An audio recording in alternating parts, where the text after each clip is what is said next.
in Jehovah. What's going on, YouTube? How you doing? How you doing? First and foremost, man, I want to thank everyone for the love and support. And like I always say, I will always be thankful for the comments, the likes, y'all sharing my videos, or even just subscribing to my channel.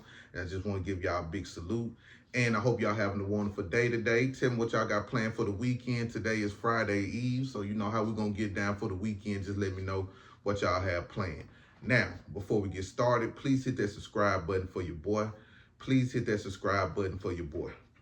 It's funny to me sometimes when I scroll through social media and how these non-black Americans, these melanated immigrants or these black immigrants always think we should apologize to them, or we should bow down to them, or we should be one of those people be like, you know what, Africans, you know what, Caribbeans, you know what, melanated people, we was wrong thinking the way we think about y'all. The propaganda that was fed to us was just so wrong, and we should never, ever, ever utter the things that come out of our mouth.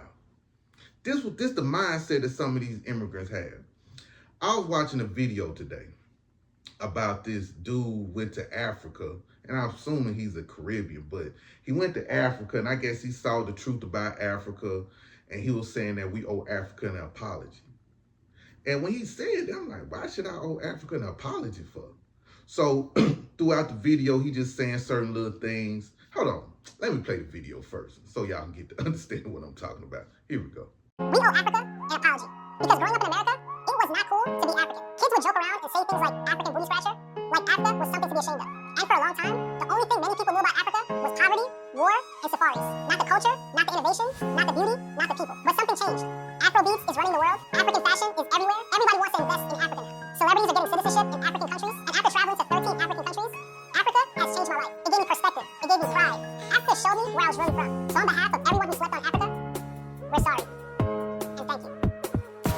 Now, y'all watch the video.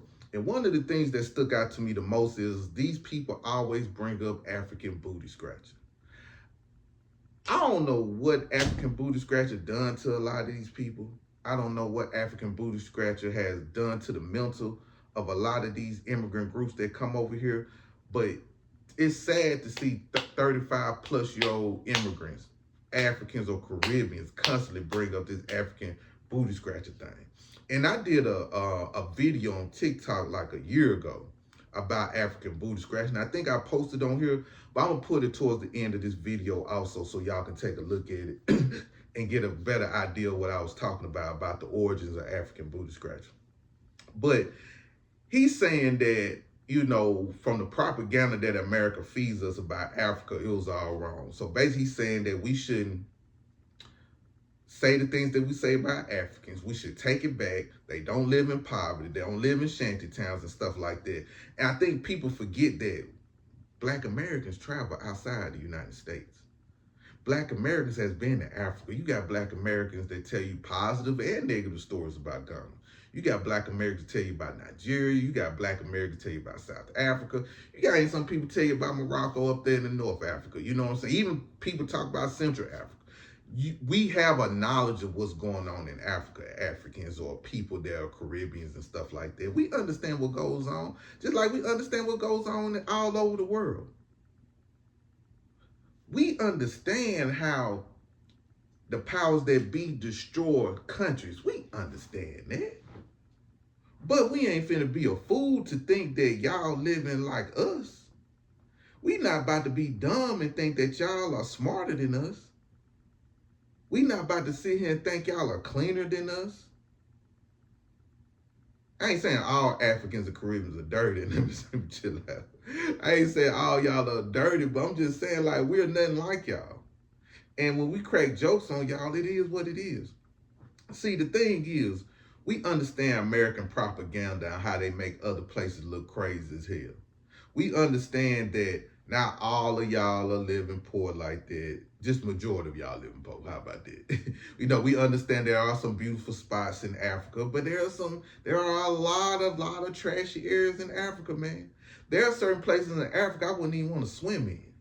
Like certain lakes, certain rivers, I wouldn't dare swim in. I wouldn't even stick my toe in it. If I was walking, I ain't had no water, and I got one of them water filters that I could shake it up and diluted from all the toxins and the pollution, I still wouldn't drink that water. I'd just rather die of dehydration before I drink anything out of Africa. Trust me. Let me tell y'all a quick story. I was in Nigeria, right? I was in Nigeria about 8 years ago. And I was just going out there just to visit my partner out there and some of my friends, man. They're Black American. They were just out there. But I used to go to Nigeria all the time prior to that because I know a family out there in Nigeria that I'm close to also. But anyway, I ate at this place called Chicken Republic. And I got a cup of water. Dummy me not thinking, because they had one of them dispensaries, you know, where you get to fix your own drink and stuff. But I got water because I was a little thirsty. So I end up getting a water cup, you know, put some water up in there. I start eating the chicken. Now, hey, y'all, if y'all ever go out there, man, the chicken is all right out there. I got to give it to the Nigerians. They did good with the chicken out there. But as I was eating, I was drinking the water, right? Dummy me forgot that they water ain't all that. Man, let me tell y'all something, bro. Make the long story short. It took me, so where I had to go is like, I had to go to northern Nigeria, like in Kaduna State. So from where I was at, it was like a 2-hour walk where I had to go. Man, let me tell you, man, I say about 30 minutes into that walk, man, I'm talking about diarrhea palooza. I'm talking about my stomach was doing this right here. And I was vomiting as I was walking. Then it was like 100 degrees out there. So, man, I had to do what the Africans do, man. I had to walk to the side of the road and poop on the side of the road, man, 3 times. 3 times, y'all. I had to poop on the side of the road 3 times. Now, at least I had like manners that I walked like 50 yards from the road where nobody couldn't see me. And I had a boo-boo on the side of a bush. It's the other crazy part about this story. I ain't never forget. Because I told this story on TikTok. I didn't have no tissue. Keep in mind, I didn't have no tissue. So I had to wipe my ass with a Dorito bag. That I don't know who Dorito bag it was. It was just God just blessed me with a Dorito bag that was sitting right next to me. I had to wipe my ass with a Dorito bag out there in Nigeria. So when you hear me talk about people be pooping in the middle of the street, I ain't gonna lie. I didn't poop in the middle of the street, but I pooped 50 yards from the street. So that's why I would never drink water out of hydrant out of there. Please don't do it, y'all, because I got sick. I just had bad luck with it. You know what I'm saying? I got sick. I should have got the water bottle. I was just being cheap that day. Didn't want to buy no water bottle, man. I just said, let me get a water cup, man. Put some ice up here and drink it. Or I should have did some nigga shit, just got me a drink. You know what I'm saying? Just to put some drink in a little water. I was thirsty, but yeah.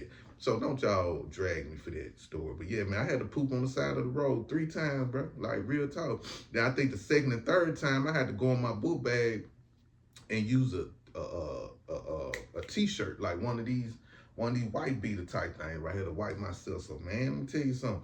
Don't drink that shit, and I would never drink that shit. So us as Black Americans, we should never have to apologize to Africans or to any immigrant group. You know why?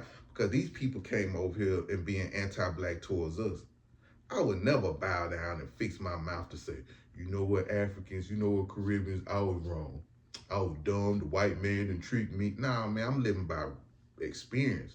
I'm living through reality. I'm listening to what y'all be saying about us. And we let y'all slide too long for that too, yo. I think Tariq made a good point. He was like, man, I don't see how we allowed y'all to talk this much shit to us. And we didn't say nothing back to y'all. But I'm going to tell you why we didn't say nothing back to y'all either. My dad always used to tell me, man, as a strong man, you got to have compassion for the weak. And I think us as being strong individuals, militant individuals, people that fight white supremacy, people that just fight for the rights of just living in this country, we feel sorry for them motherfuckers, man. And we had compassion for the weak. And they are the weak people of the world, so.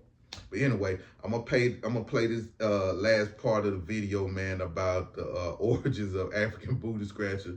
Let me know what you think about it. I don't know if I posted on here yet, but I'm just gonna add it to this video, and to pay homage to whoever created the word African booty scratcher. But anyway, salute to y'all, man. Hope y'all have a wonderful day. Today I'm kind of been in a rush today. I'm gonna be a little busy today, so that's why I just try to make the video My mic went out, so sound might be a little crazy. But anyway, I just want to get this out, man, before I forget and get busy. But anyway, salute to y'all, and I love you. This is for educational purposes, TikTok. Now, we're going to have a conversation about the origins and the mental devastation of the word African booty scratcher and how it affected Africans, okay, when they came to America. Now, African booty scratcher. As a kid, I'm an 80s baby, so as a kid, we used to joke on each other. We used to call each other African booty scratcher, okay? It wasn't from no malice plays. It was just a joke because we just heard the word booty. You know what I'm saying? Booty used to just make us laugh. But I had to talk to some people that was born like the mid-60s or the early 60s or maybe in the late 50s. And I asked them about African booty scratcher. I asked them, when was the first time you heard of the word African booty scratcher?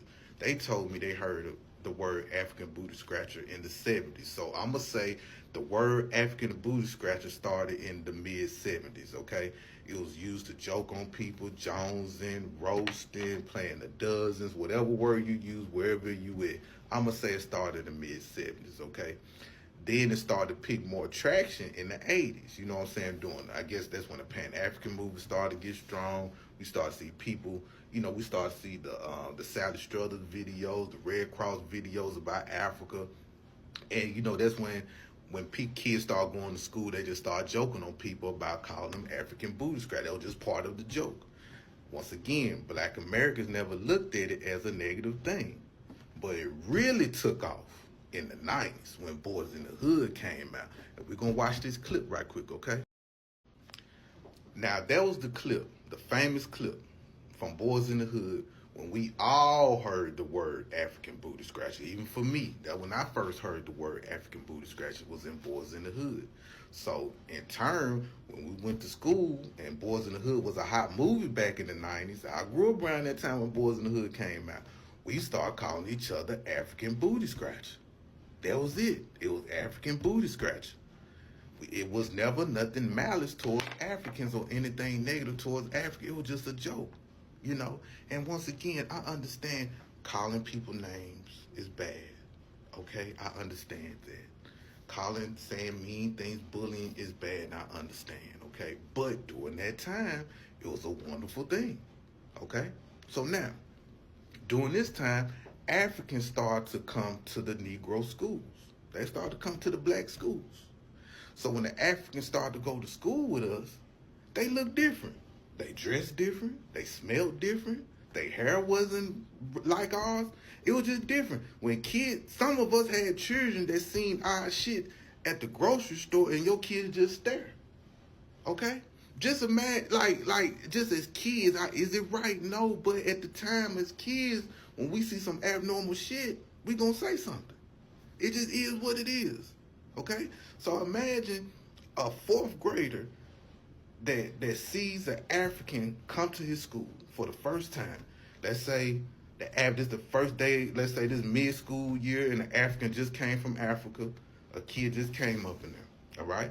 This African got on flip-flops, some blue khaki pants, an off-white button-down shirt, and some flip-flops, okay? The teacher said, hey, Zimbubu Dundante is new to the school, and he's from the Congo. Once we hear that name, we were going to laugh. Zimbubu Dundante. And this is where Africans get this psychological thing in their mind, like, oh my God, why are they laughing at me? And I understand Africans, it sucks when you go to a new school from another country and you see these mean Black American kids make fun of your name. But then you had to correct the teacher. Say, no, that's not my name. My name is Zimbubu Delante Dande. That's my name. And we bust out laughing again, okay? So now you around us, right? Keep in mind, we Black American kids, man, we not used to certain things. We don't understand African culture sometimes. So you might have a smell. We gonna make fun of you because you smell. Listen, there are kids that are Black Americans come to school smell like pee-pee, boo-boo. They used to brush their teeth. They mama and daddy used to wash their clothes, and we used to roast them. I have gotten roasted before for not wearing deodorant to school before, now I was musty, and they got on me. So we didn't look at it like, oh my God, we just gonna pick on this one African. Then we started to roast y'all when y'all used to come to school every day. We'll call you African booty scratcher. And we noticed African booty scratcher was like kryptonite to y'all, okay? And we just kept calling y'all African booty scratcher. And that just bothered y'all spirit. And we saw that bothered y'all. We didn't talk about y'all clothes no more. We didn't talk about how ashy y'all was no more. We didn't talk about how your mama and dad and them used to come up in there with them long, oversized button-down shirts untucked a little bit. We just stopped talking. We saw how African booty scratcher affected you, okay? Now, fast forward. As we become adults, we didn't realize how African booty scratcher really has affected y'all from childhood to adulthood. I'm not saying bullying don't affect people to this day, but something about this African booty scratcher has psychologically damaged a lot of Africans. And as Black Americans, we be on these panels, we watch videos, we read comments, and we see every time these Africans say, they call me African booty scratcher. And these are African adults that's 30 and up, 30 years old and older, are still harping over being called an African booty scratcher. That damaged them psychologically. And it wasn't never meant to damage them psychologically. They still talk about that. Like, there are lives I get on with 40-plus-year-old people that's my age, and they bring up something like, Black Americans never liked me. I'm like, why you say that? Like, why Black Americans? What they do to you? They call me African booty scratcher. They call me African booty scratcher in school. And I look like, really? So your whole life, from childhood, I'm not saying people don't have trauma from childhood that they carry on to adulthood, but that African booty scratcher really psychologically damaged y'all. And to my Africans, please seek professional help. Okay? Please seek professional help. And I hope that as time go on, you learn that it wasn't personal. Because we called each other African booty scratcher. It just sucked that you were from Africa and we just called you a booty scratcher too. We just treated y'all like we treat each other. Matter of fact, we went harder on each other. Like, we roasted each other harder than we did the Africans. Y'all just got called African booty scratcher and you stink. That's it. We had to go through some shit. We had to fight. Nobody wasn't trying to fight y'all. We just roasted y'all. Okay? So Africans, get help and love yourself. And thank you. And that's the origins of the African booty scratcher.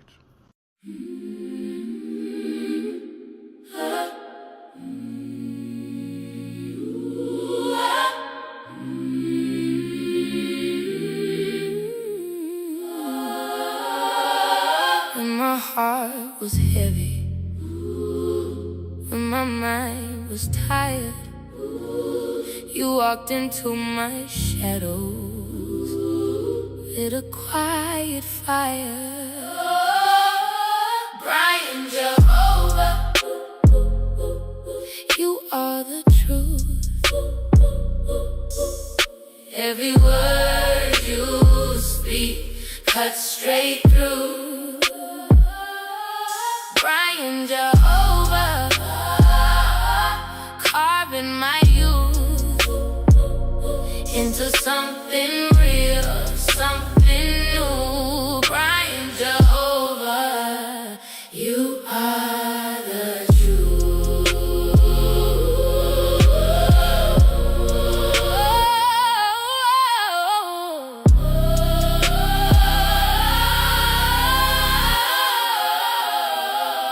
When the lies were louder than the voice inside,